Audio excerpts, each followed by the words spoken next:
gavel. Okay. I'd like to call the Goldsboro Planning Commission meeting to order. Today is Monday, May 24th, 2021. Welcome our audience this evening. Our first item on our agenda of business this afternoon or this evening will be approval of minutes from the March 29th, 2021 meeting. If I could have a motion to that effect, please. Motion to approve. Okay. Do we have a second? I second. Okay. We have a motion and a second to approve the minutes as presented by staff. All in favor of that motion, let it be known by stating aye. Aye. Opposed, same. The motion carries. The minutes are approved. And we have no Board of Adjustment items to address at this meeting, so we'll continue on with our Planning Commission agenda. And we have two items on the agenda. Well, actually three that we'll need to address, and those will be presented by Mr. Talton, our Assistant Planning Director. Good evening, board members. Good to see everybody again. Let's see, our first item of business will be Z4-21, Faith Christian Academy. Faith Christian is seeking a rezoning change for a portion of one of their properties or several properties from general business to office and institutional. Property is located on the south side of West US 70 Highway between Hargrove Street and US 117 Highway. The subject properties are adjacent to a larger tract owned by the applicant, currently zoned office and institutional. The subject properties are associated with the operation of a private school and church formerly known as Faith Christian Academy and Faith Free Will Baptist Church. The applicant is requesting to change his zone for 3 parcels of property from general business to office and institutional for the construction of a multi-purpose soccer field. If the change of zone is approved, city staff will require recombination of the individual properties into one parcel, as well as site plan approval for the proposed multi-purpose soccer field before construction permits are issued. As you see, the surrounding zoning for the property is general business to the north, office and institutional to the south, general business to the east, and office and institutional to the west. Subject properties were previously used for pre-K classroom facilities, playgrounds, student loading, unloading zones, and staff parking. The existing facilities were relocated to the rear of the site, and now the subject properties are clear and vacant. Our land use plan recommends commercial development for the property. However, the proposed zoning for the property is compatible with the principal use and adjacent properties in the area. Engineering: the subject properties are located in a special flood hazard area known as the 100-year floodplain. Any proposed development must meet city engineering requirements before construction permits can be issued. At the public hearing held May 17th, 2021, no one appeared to speak for or against the request. Are there any questions regarding this zoning request? Okay. We have a proposed rezoning before us. If there's any no questions of staff or comments, we'll take a motion on this item. Does it really matter about the flooding as far as that's concerned? Because I know it does flood, I've seen it, but, and I know it's in the 100-year. Does it really matter? Are they putting a soccer field there? There will be a soccer field, I'm sure, in the future. They're building it up. I see That's that. right. There'll be some improvements to the program, I'm sure, stadium seating and things like that. But whatever is done, because it is in the 100-year floodplain, there probably will be some technical requirements that have to be met. But Over and above. but outside of that, that's all. They can use it for recreational purposes of anything that's, so like bleachers and things like Yeah. that will be things that need to be removable, so in the event that, we pretty much know when they flood, they have time to remove it. I'm sure they've checked all that out. That's right. Sure That's they've right. checked out. That's right. Okay. We have a motion to approve or deny on this item. I have a motion to approve it. Okay. And I second. All right. Mr. Waters makes a motion to approve the proposed rezoning request from general business to office and institutional 1.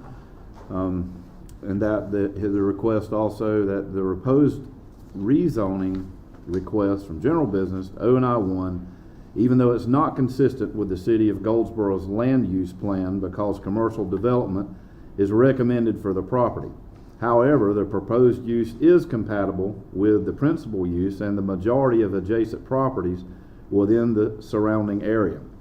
The proposed rezoning request from GB to O&I 1 is also reasonable and in the public interest because it supports the principal use as a church and private school as permitted uses in the office and institutional zoning district, and the zoning is compatible with the majority of adjacent properties within the surrounding area.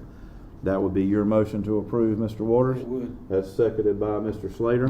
All in favor of that motion, let it be known by stating aye. Aye. Opposed, same. The motion carries and the item is approved.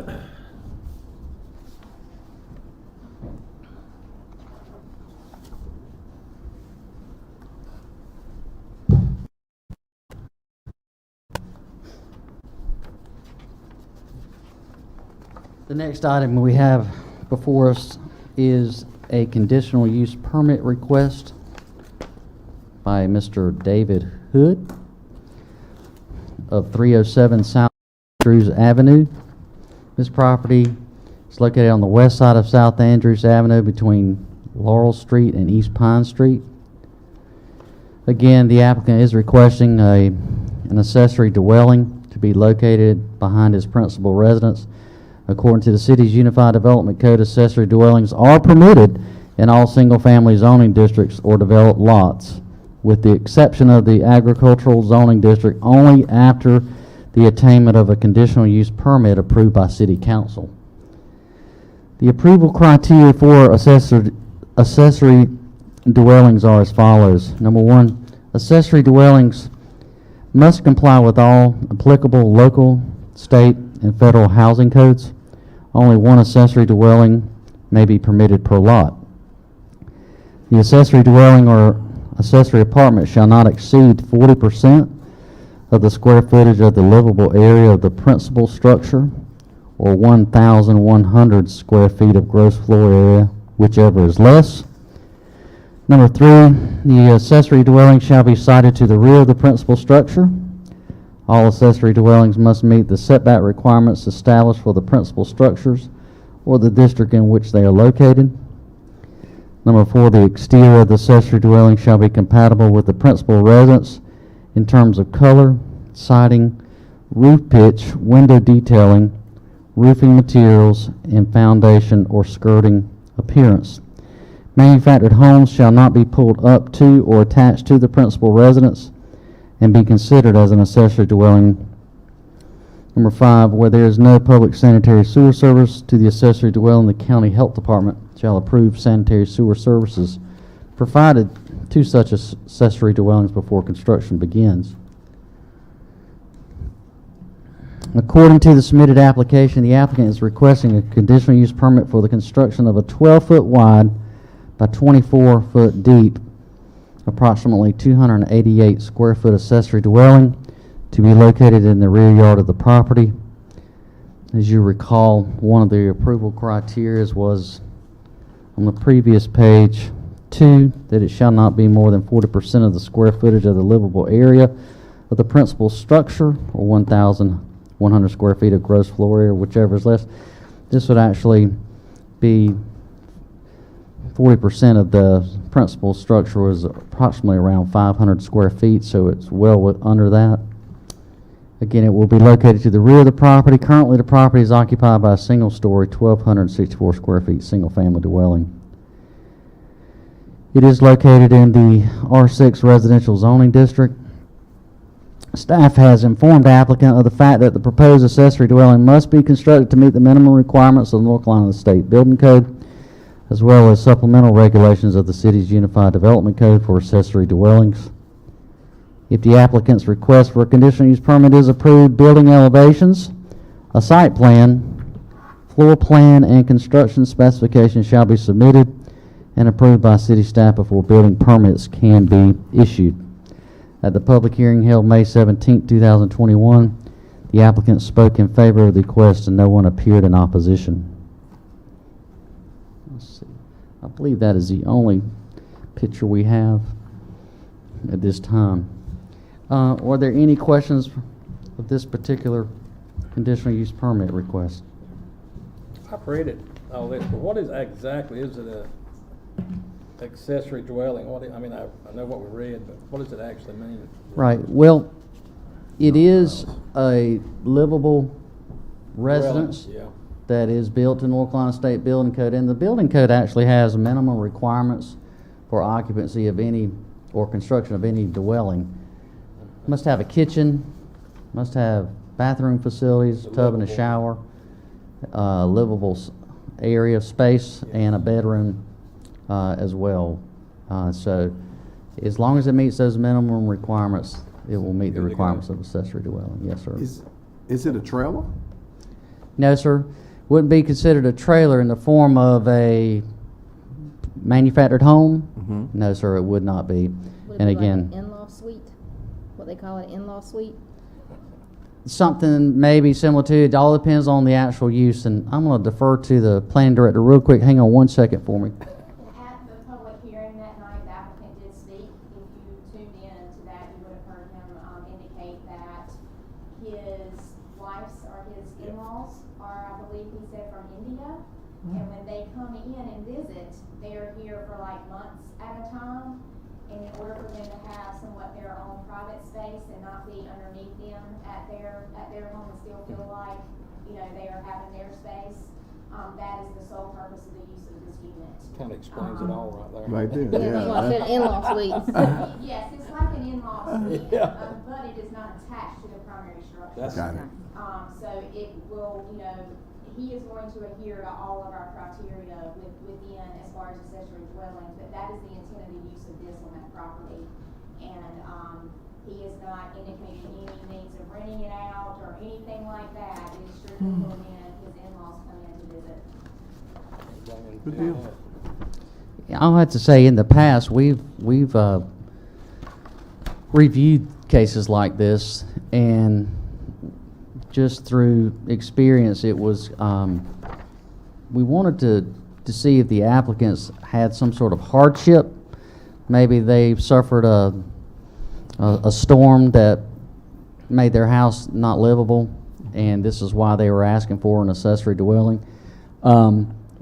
Something along those lines. Is there some hardship available? But when we started investigating our code, it really doesn't outline any of those provisions. It just states that as long as you meet those approval criteria that you see here, and again, when it comes to the governing board, the council, they will be making decisions based off of standards that we have set forth in our ordinances.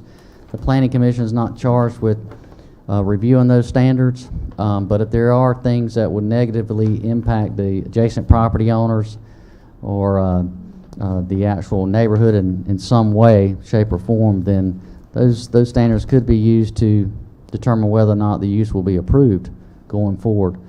But based off of the planning commission review, as long as it meets these standards that we have brought before you tonight, then you're charged with making that recommendation whether or not to approve it. Any other questions? I don't have any. All right. If there's no further questions of staff or comment, we'll take a motion on this item. If it meets the criteria of the city, I'd say for it. Okay? Second. Okay. Mr. Waters makes a motion to approve item CU 21, and that the proposed conditional use permit for the construction of an accessory dwelling to be located at 307 South Andrews Avenue, based on staff findings that the proposal meets the approval criteria for accessory dwellings in accordance with the city's Unified Development Code, section 5.5.4, which is the conditional use regulations. That would be Mr. Waters' motion, and Ms. Rojas seconds that motion. All in favor, let it be known by stating aye. Aye. Opposed, same. The motion carries. The item's approved.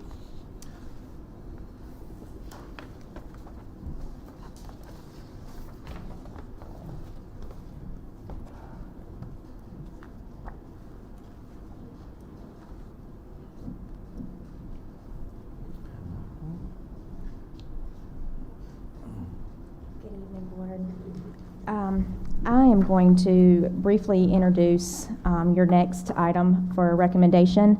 It is the major ordinance amendment for the UDO update.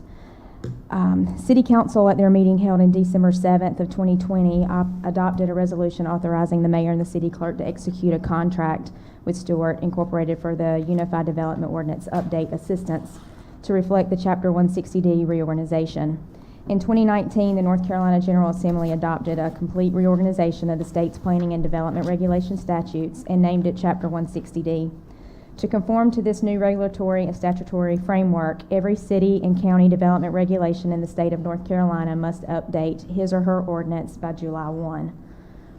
The city of Goldsboro first adopted its Unified Development Ordinance in 2005, and over time has amended it several times within the past 15 years. The main purpose of this update is to focus on the reorganization mandated by Chapter 160D, as reflected mainly within Article 2, approvals. However, the update also includes necessary revisions of Article 5, which as it relates to zoning, Article 6, supplemental design standards, and mainly parking standards, Article 8, administrative agencies, and that's to ensure that all of our boards and commissions reflect recent updates of our city's Code of Ordinances, Chapter 32, and Article 9, definitions, and of course that's to reflect changes and update terminology used within the ordinance. Stewart proposed a work program that divided the update into 3 phases. Phase 1, project initiation, Phase 2, UDO preparation and composition, and Phase 3, which is adoption. City Council was briefed early March and gave guidance to the consultant and staff regarding the preparation of the final draft. The draft is currently available for public review and is also going to be presented to you tonight for recommendation to the City Council for their June 7th meeting. Right now, I'm going to turn it over to Jay. He is with Stewart. He is going to go through with you the presentation that was given at the public hearing, but he'll go over a little more detail. If you have any questions, please don't hesitate to ask. He will go over in more detail kind of what your role will be, what staff role will be at an administrative level, and let you know kind of the things that are going to change from a standpoint of how we function today. So Jay?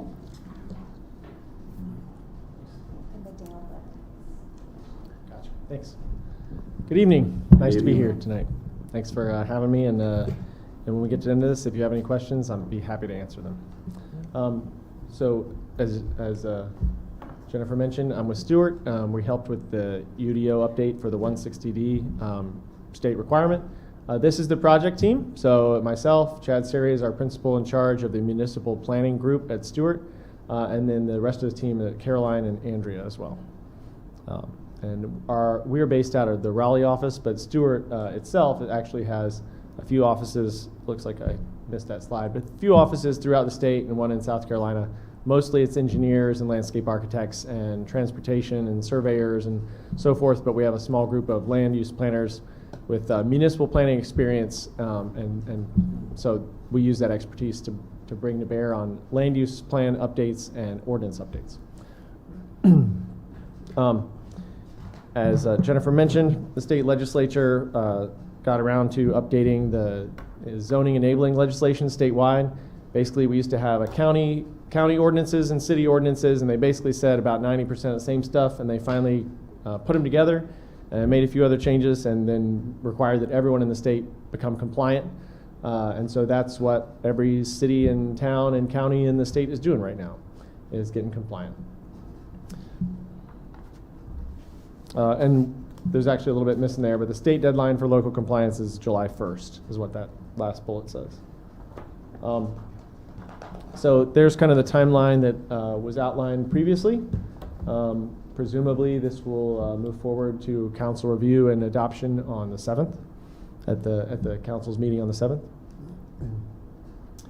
So what is Chapter 160D? Like I said, it's a consolidation. It involves clarification of terminology and processes across jurisdictions.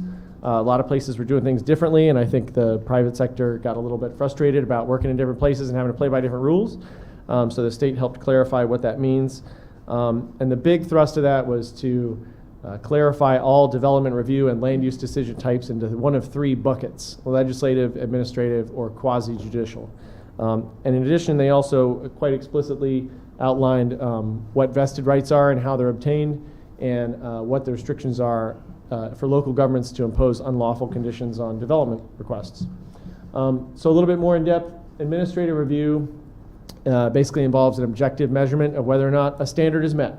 If you need 5 parking spaces and you provide 4 parking spaces, generally speaking, you don't meet the standard. If you're supposed to have a 10-foot setback and you're building your building at 5 feet, then you don't meet that. So you wouldn't get that permit. But if you meet it, then you meet it. It's the bare minimums, and they're usually administered by staff at the staff level. And think about mostly your permits and other kind of mostly permits.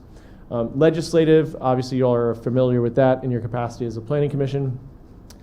Basically, it's a discretionary decision made by elected leadership based on whether or not a request is in the public's best interest. And there's a lot of leeway for discretion, local discretion, usually in those decisions. And then quasi-judicial or evidence-based decision-making is for those cases where it kind of depends on the situation. And so those situations are outlined in the code. And basically what happens is, you all are probably familiar with this, is your role as the Board of Adjustment. You have testimony from experts, it's material, competent evidence is given. There are requirements for who can provide that evidence and who has standing. And there are different levels of, it's slightly, I guess you would say, probably less access from the general public than legislative process. And then you kind of see in the chart there the varying levels perhaps that people might experience these different decision types based on their perspective. Just for kind of a little bit of context. But ultimately, it still comes down to the fact that the elected leadership, the council, still sets the rules by determining rezonings and where the rules apply, and then determining the standards for those zoning districts and development application, development requests. Quasi-judicial decisions are made on a case-by-case basis based on criteria in the code, as well as evidence presented to determine whether or not those requests meet the burden of evidence. And then all other procedures, as rewritten, will follow administrative rules, and that includes subdivision requests, site plan requests, and permits, except for special use permits, which are quasi-judicial. So basically, council sets the rules, quasi-judicial requests determine when there's a necessary burden of evidence that presents that, and then otherwise administratively they're implemented. And how that kind of looks after the update is shown here. So right now, conditional use permits, I'm going to start on the right-hand side. Conditional use permits are now not allowed basically by the state. It was the same process as a special use permit. It's that quasi-judicial process. So we just transitioned it to a different name with the same procedure, still heard by council for the tier 2, and then for the home occupation type ones that were going to the Board of Adjustment, those continue to go there. Variances are a Board of Adjustment issue. It's a quasi-judicial process to determine whether or not a hardship occurs and needs accommodation. But subdivision, the process of subdividing land and splitting it is based on the zoning district, which is established at a rezoning. So that's really an administrative process after that, since it's basically a use of the land by right based on the standards in the code. And then the same with site plans. We have standards for how you can develop land, and if you meet those standards, you get to develop that piece of property accordingly. That being said, conditional rezonings were pretty clearly outlined as a legislative process in the update, and so it's likely you'll probably see more of those overall. I think probably everyone will see more of those overall everywhere across the state, because it's an attractive option for kind of having a little bit more nuance to a rezoning decision and more certainty in the neighborhood. So based on the guidance we received from council in March, we moved forward with the update. As I said, subdivision is essentially a legal process of subdividing land that has to do with the zoning district in which it's established, which puts more emphasis on the rezoning decision and less so on the administrative function of cutting it into pieces based on minimum lot sizes in those zoning districts. So those are now allocated as an administrative function, which puts a lot more emphasis, like I said, on the review and recommendation of rezoning requests and the decision of rezoning requests. And since a local government can't place an unlawful condition or a condition that they would not otherwise be legally allowed to place on a piece of property, it makes more sense to administer these administratively, to take care of these administratively. Similarly with site plans, we have standards for setbacks and how and where things can be developed and how many parking spaces and landscaping islands and so forth you need. So if a piece of land exists and it's already zoned a certain district, it can develop by those standards. And that will be an administrative review process for site plans as well in the updated ordinance. So currently, the city of Goldsboro has conditional rezoning. Conditional use district rezoning. That was put by the wayside by the state legislature. Basically, the process now kind of marries a legislative rezoning with a conditional use permit process, which is quasi-judicial. The state decided that that was too complicated and entangled too many things and was very confusing for people. And so now conditional rezonings are strictly a legislative process, which is good in a way because it means that the general public will now be able to stand up, comment. They don't have to have standing necessarily. They don't have to have an expert or a degree in order to provide evidence. They can comment on whether or not they think a rezoning is appropriate. And that's kind of a good thing in terms of public access. It also kind of clarifies the process because in a lot of jurisdictions they were doing it differently. Some were doing it legislatively, some were entangling them, some were doing them in backwards order and so forth. So moving forward, conditional rezonings in the city will be legislative strictly. But you still have the same impact. Essentially, it's establishing a zoning district with somewhat unique standards that occurs in a location. As I said before, conditional use permits have disappeared, essentially, and so we've realigned the procedures that we had before to more or less mimic what we have now. It just proceeds by a different name, but essentially we tried to preserve the outcomes, where these different applications go to which boards to kind of preserve that. And then variances, the request to vary the rules would go to the Board of Adjustment for a quasi-judicial hearing. And it's probably worth pointing out that any existing conditional zoning district or conditional use permit simply transitions to either a conditional zoning district or a special use permit and stays valid, and so you don't have to worry about vested rights or people losing entitlements. In addition to those 160D related updates, there were a few additional updates that were requested and were performed.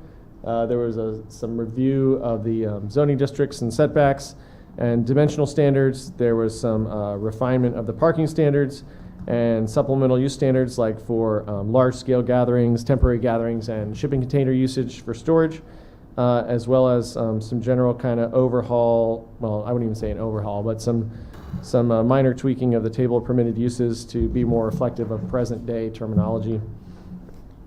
And that basically concludes the presentation.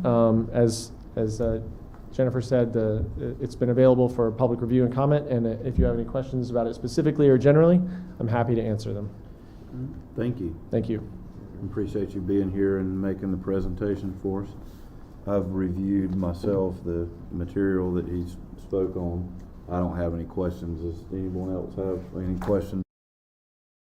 Then, all right, we'll need a motion to approve or deny these proposed changes to the UDO so that can be handed to council. And I would just say, I just want to point out a few things that you might not have been 100% clear, but as far as some of the additional revisions that we made that I think you guys are normally see, currently the way we have operated, if someone wanted a modification from a development standard, so half of their parking spaces they wanted to reduce, it came along with a site plan. That site plan would come before you as a recommendation with requested modifications and then go to city council for approval. I think that's going to be the major thing that's going to be affected, meaning those things will now be handled in-house. So we will not be, unless it exceeds like a 20%, we threw in a 20% kind of number, parking and landscaping. So if they're asking for more than a 20% modification, it has to be called a variance, and it would go before the Board of Adjustment. But it's kind of hard to give a variance when some of that stuff in the event that it's not hardships in place. So mainly what that means is it's developers are gonna have to follow our guidelines or our standards that have been put in place within the ordinance. So hopefully you're gonna see modifications, requests, or they're gonna be very minor, and we can make those decisions at an administrative level. And I think that's the major difference you're gonna see. And then, of course, you won't see any subdivisions. But normal procedures with rezonings, what we will refer to as a special use permit, and your normal variances or with a board, as board of adjustment, those will all still stay the same. And of course, if there's any kind of major ordinance amendment, we would go through the process as we are today for a recommendation to City Council. So unless y'all have any other questions, I just wanted to point that out, because we didn't really say what kind of the major things were. But we did update that permitted uses table to reference some things that we have seen as staff, people coming in, like Airbnbs. We didn't have that so we've included that in the permitted So you uses actually have a little more authority. So administratively, we have a little more authority because the planning commission has recommended approval of our development standards, and the council has adopted that ordinance. So as Jay said, a developer, as long as they're meeting those standards, they have a right to develop the land as long as it's zoned properly, zoning is in place, or unless they need what we will call a special use permit. So it should be, development or subdivision by right process, as long as they are meeting these, what's in place within our ordinance or development ordinance. Okay, we have a motion on this item. I'll make a motion that we accept the new changes Okay. according to its staff. We have a Second second. it. Yeah, Okay. okay. Mr. Slater makes a motion to approve the proposed amendment of the Unified Development Ordinance as presented and recommended by staff. The proposed changes are to reflect the Chapter 160D reorganization as adopted by the North Carolina General Assembly. That's seconded by Mr. Waters. All in favor of that motion, let it be known by stating aye. Aye. Opposed, same. The motion carries. The item is approved.